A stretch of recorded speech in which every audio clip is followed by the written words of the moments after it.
साथियों, टेट की क्लास में एक बार फिर आपका स्वागत है। साथियों, मैथ का मैं महत्वपूर्ण क्वेश्चन लेकर आया हूं और ये महत्वपूर्ण क्वेश्चन आपका घातांक से लेकर है। घातांक का क्वेश्चन पेपर में ज़रूर आता है, इस बात का ध्यान कर लेना। थोड़ी सी मिस्टेक आपका ऑप्शन गलत हो जाएगा। तो आइए देखते हैं घातांक के क्वेश्चनों को हम कैसे करते हैं। साथियों, घातांक को करने से पहले हमें जो घातांक के थोड़े से रूल है उस पर ध्यान दे दिया जाए तो आसान हो जाएगा। देखो, मैं रूल लेकर आया हूँ। यदि a की घात यहाँ पे m है गुणा a की घात n है, तो ये देखो यहाँ पे बेस आपका समान है। घातांक में हमेशा क्या होता है, जो बेस होता है उस पर ध्यान दिया जाता है। तो देखो यहाँ पे बेस आपका समान है, बीच में गुणा का निशान है, तो जो घाते कुछ भी हो उन दोनों को हम यहाँ पे जोड़ देंगे। इसी तरीके से दूसरा रूल बनाया है कि यदि बीच में निशान आपका भाग का है तो इन घातों को हम घटा देंगे। और यदि बेस आपका एक ही है और घात के ऊपर घात है ब्रैकेट लगाकर, तो वहाँ पे इन दोनों घातों की गुणा कर देते हैं। यदि किसी बेस की आपकी घात ऊपर माइनस में है तो हम उसको बटे के रूप में लिख लेंगे। इसी तरीके से यदि किसी भी बेस की घात आपकी 0 है तो उसका उत्तर ऑलवेज 1 होगा।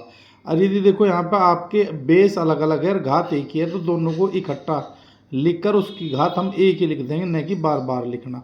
इसी तरीके से देखो, ये भी आपके बेस अलग अलग हो गए, यहाँ पर घात एक ही है तो हम इनको एक ही करके लिखते हैं। इस तरह के क्वेश्चन आ सकते हैं इन पर आधारित। तो देखो, मैं एक क्वेश्चन लेकर आया हूँ, जैसे कि 2 की घात 5, बीच में है भाग का निशान, 2 की घात 8 और इसकी घात 5 गुणा 2 की घात नफी 5।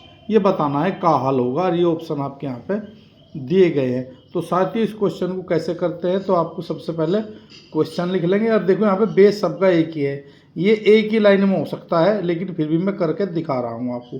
देखो, 2 की घात 5 सबके बेस बराबर है, 2 की घात 5, 2 की घात 8, बीच में निशान है आपका भाग का, तो इसका अर्थ है कि जो घात है आपकी वे हम यहाँ पे घटा देंगे। देखो, 5 नफी 8 घटा दिया ये, और ये ब्रैकेट और इसके ऊपर 5 घात जो कि तो और गुणा, इसको अभी हम नहीं छेड़ेंगे। इस आगे फिर देखो यहाँ पे 2 की 5 की घात ये 5 नफी 8 में से यहाँ पे घटा दिया, इसमें से 3 आ गया। इसकी देखो यहाँ पे गुणा कर देंगे। देखो, ये वाला रूल लगेगा तीसरा। तो देखो यहाँ पे गुणा कर दिया, 5 दिए 15 हो गया। देखो ये, और ये गुणा 2 की घात नफी 5। देखो, अब जब बेस यहाँ पे आ गया फिर गुणा होगी, तो यानी कि बेस आपका बराबर हो गया, तो गुणा में घाते जुड़ जाएगी।